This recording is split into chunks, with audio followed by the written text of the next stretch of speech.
De l'après-midi du retour sans détour, Jean-François Routier, salut. Salut Gaston. Jean-François, donc, il y a des développements dans cette histoire du meurtre de la jeune Francesca Saint-Pierre. Faut dire que la jeune fille a 14 ans, puis vendredi, elle était portée disparue. Et selon la version policière, la jeune fille se rendait à la bibliothèque, et c'est là la dernière fois où on l'a vue. Elle était en famille d'accueil, hein? Oui, elle était en Comment famille. ça?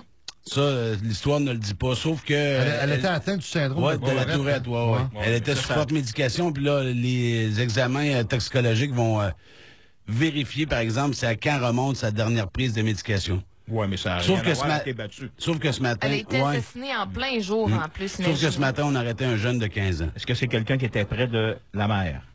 On parle de connaissance. OK. Parce qu'on voulait... De la jeune fille. Ouais, parce plus qu'hier... que de la mère. OK, de la jeune fille plus que de la mère? OK. Parce que moi, hier, quand j'ai vu la mère, j'ai immédiatement pensé au Doc Mayou. Et je me suis dit, on va voir si sa théorie se tient. On va vous la faire réentendre. Merci, Jean-François. Ça fait plaisir. On va vous faire réentendre, justement, la théorie du Doc Mayou qu'il nous livrait la semaine dernière. À 85 sont connus de la fillette ou le petit gars abusé. C'est un membre de l'entourage. C'est principalement le père ou le nouveau conjoint de la mère. Grand-papa et, à l'occasion, moins souvent, un grand frère. Parce qu'il y a de moins en moins de grands frères. C'était beaucoup plus fréquent auparavant. Maintenant, ça l'est moins. Alors, la nouvelle vague, la nouvelle épidémie au Québec, c'est les nouveaux conjoints de la mère. Et je peux vous certifier ce matin que la vaste majorité des pédophiles au Québec vivent tous en vie conjugale.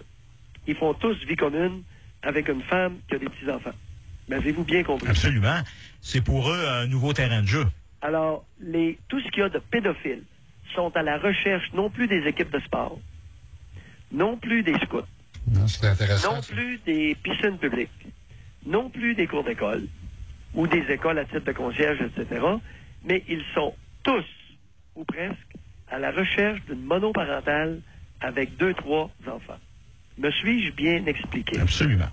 Et c'est quelque chose comme il y a de plus en plus de divorces, comme il y a de moins en moins... J'ajouterais, les femmes monoparentales qui ont 40-50 livres de trop et gros derrière sont particulièrement la cible des pédophiles. Les pédophiles, pour être très clair, vont fourrer la grosse 2 à 3 fois par mois et la petite 3 fois par semaine. Est-ce bien clair? Oui. Et la petite ne dénoncera pas ça parce qu'elle va penser à sa mère et va avoir peur des réactions du père, du nouveau conjoint. Non, parce que la petite, là, OK, le pédophile non violent, il va la traiter en princesse. Et si jamais elle dénonce à sa mère, la mère a tellement, le pédophile est tellement fin avec les enfants qu'elle va lui sacrer une claque en plein visage. Dans la plupart des cas. Vous dites que la mère va frapper l'enfant? Oui. Absolument. Comme à une certaine époque, si nous, on avait dit, monsieur le curé m'a tripaillé, j'aurais une bonne claque en arrière de la tête. La plupart des enfants avaient une bonne claque, pas dans la tête, en pleine face. C'était dans les années 50. Oui. 50 et 60. Oui. Je sais souvent, c'était pas le coup de pied dans le cul non plus qui venait après. Oui. Docteur Mayou, dans le dossier... Ce matin, on va se parler, là, on va se dire les vraies choses, parce que je commence cette année là, de parler à mot couvert là, dans ces histoires-là. Là. Oui.